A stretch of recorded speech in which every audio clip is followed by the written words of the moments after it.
Shalom, sejenak bersama Alkitab. Moab hidup aman dari sejak masa mudanya. Dia hidup tenang seperti anggur di atas endapannya. Tidak dituangkan dari tempayan yang satu ke tempayan yang lain. Tidak pernah masuk ke dalam pembuangan. Sebab itu, rasanya tetap padanya dan baunya tidak berubah. Yeremia 48 ayat 11 ini menggambarkan tentang Moab.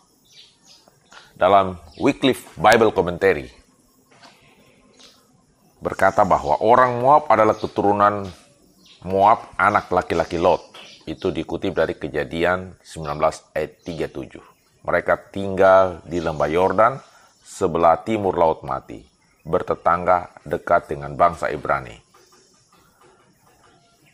Kemudian lebih lanjut berkata bahwa Moab hidup tenang seperti anggur di atas endapannya.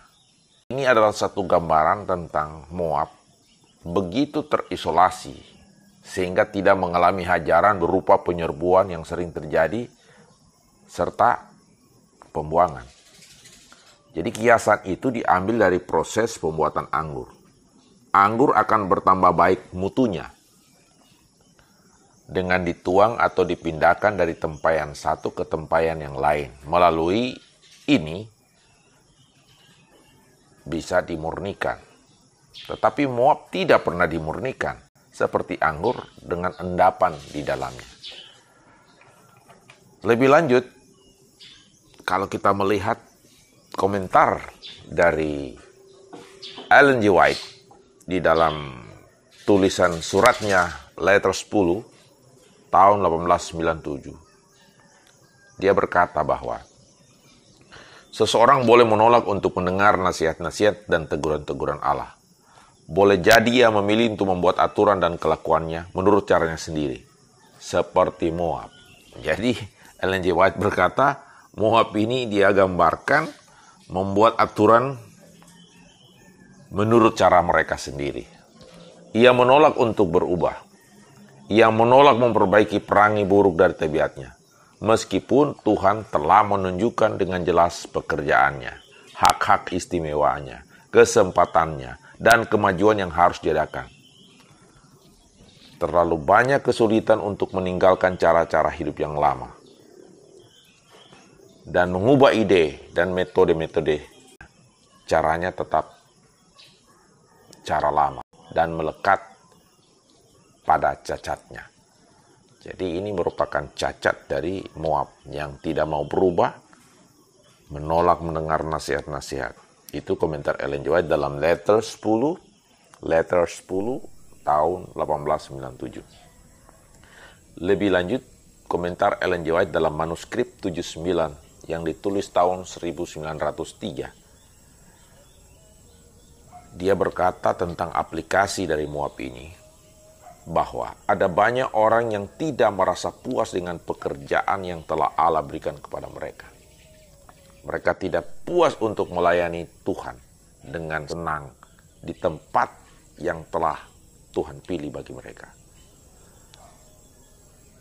Atau melakukan tanpa bersyukur dan suka bersungut-sungut pekerjaan yang telah dipercayakan kepada mereka. Dan ini adalah sebuah gambaran tentang tidak mau mendengar nasihat sama seperti Moab. Jadi adalah baik bagi kita untuk merasa tidak puas dengan cara kita sendiri melakukan kewajiban. Tetapi janganlah kita tidak merasa puas dengan kewajiban itu sendiri. Karena dalam pemeliharaan Tuhan, Tuhan menaruh di hadapan umat manusia pelayanan yang akan menjadi seperti obat bagi pikiran mereka yang sakit. Jadi pekerjaan pelayanan dijadikan ini sebagai obat pikiran supaya kita yang sakit disembuhkan. Lebih lanjut, Ellen G. White dalam manuskrip 79 tahun 1903 dia berkata, ada juga gambaran Moab ini dia gambarkan juga seperti sebagian orang yang ingin menjadi penguasa yang memerintah.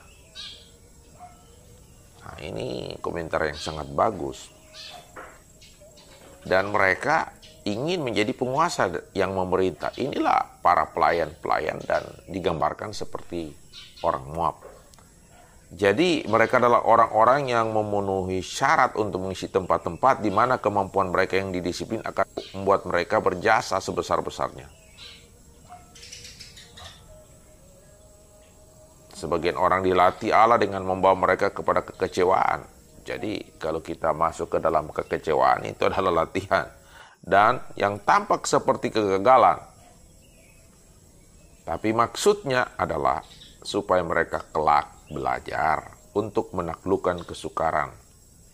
Jadi kesukaran-kesukaran itu perlu ditaklukkan dengan terus belajar. Mungkin kita bisa jadi kecewa dalam pekerjaan pelayanan, tapi mungkin tampak seperti kegagalan. Tetapi Ellen G. White berkata dalam manuskripnya bahwa ini adalah cara belajar untuk menaklukkan kesukaran. Lebih lanjut dalam manuskrip 79, Ellen G. White berkata bahwa banyak orang yang tidak mengetahui bagaimana bekerja bagi Allah. Bukan karena mereka orang bodoh, atau menjadi bodoh, atau perlu menjadi bodoh, bukan. Melainkan karena mereka tidak mau taat kepada proses pendidikan dalam sekolah Kristus ini. Jadi proses dalam pendidikan Tuhan atau dalam sekolah Kristus membuat kita akan menjadi kuat menghadapi tantangan dan pencobaan, serta mungkin kita akan mengalami berbagai kesengsaraan, tetapi kita sanggup menaklukkannya bersama Tuhan.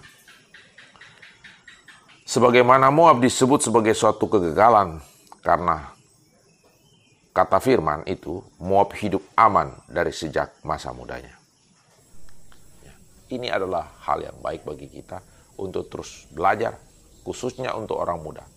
Untuk jangan mencari rasa aman, kenyamanan pada masa muda. Teruslah belajar, teruslah berusaha. Maka engkau akan menikmati pada masa tuamu kenikmatan, sukacita, damai sejahtera.